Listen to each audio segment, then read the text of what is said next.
اگر آپ کے اوپر ٹریول بین ہے، سفر بند ہے، تو آپ ہم سے رابطہ کریں، ہم آپ کو بھجوا دیں گے۔ یہ لکھنے والے لوگ جو میرے کمنٹ سیشن میں آ کے یہ لکھتے ہیں نا، یہ میری ویڈیو ان کے لیے ہے۔ دیکھیں میرے پیارے پردیسی بھائیو، ایک بات آپ لوگ جان لیں، آپ اگر سعودی عرب میں موجود ہیں نا، تو سعودی عرب میں رہتے ہوئے اگر آپ کے اوپر ٹریول بین لگ چکا ہے، سفر بند ہو چکا ہے، تو پھر آپ کو نہ تو کوئی ایمبیسی، نہ کوئی لیبر کوڈ، نہ مکتب العمل، یہاں تک کہ کوئی بھی سرکاری یا پرائیویٹ کوئی ایجنٹ مافیا آپ کو سعودی عرب سے باہر نہیں بھیج سکتا جب تک آپ اس معاملے کو حل نہیں کریں گے جس کی وجہ سے آپ کے اوپر ٹریول بین لگا گیا ہے۔ تب تک آپ سعودی عرب سے باہر نہیں جا سکتے۔ اور ایک بات یہ بھی بتا دوں آپ لوگوں کو، زیادہ تر ورکرز کی غلطی کی وجہ سے ہی ان کے اوپر ٹریول بین لگتا گیا۔ میں بہت سارے ایسے لوگوں کو جانتا ہوں جو بنا پوچھے سگنیچر کر دیتے ہیں، بنا جانے سمجھے او ٹی پی پاسورڈ دے دیتے ہیں، بنا کوئی سوچے سمجھے اپنا افشیر نفاذ بینک کا پرسنل ڈیٹا دے دیتے ہیں۔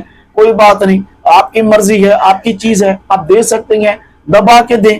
پیارے پردیسی بھائیوں، احتیاط کیا کریں، آپ لوگ اپنا پرسنل ڈیٹا، اپنا ابشیر نفاذ یا کوئی بھی ایسے یا کسی بھی پیج کے اوپر یا کسی ایسی چیز کے اوپر سائن کر دینا بنا سوچے سمجھے، بنا پڑھے، تو ایسا نہ کیا کریں۔ اور ایسے ایجنٹ حضرات سے بھی بچیں، آپ کا پیسہ بھی ضائع ہوگا۔ اگر کسی بھی بھائی کے اوپر ٹریول بین ہے تو اس کو کوئی نہیں بھیج سکتا۔ آپ اپنا پیسہ بچائیں اور آپ اپنے آپ کو سیو کریں۔ جب تک آپ کا معاملہ حل نہیں ہوگا تب تک آپ نہیں جا سکتے۔ ایسے ایجنٹ مافیا سے بچ کے رہیں۔ دعا کرتے ہیں اللہ تبارک و تعالی تمام پردیسی بھائیوں کو اپنی حفظ و امان میں رکھے۔ مجھے دیجیے اجازت، اللہ حافظ۔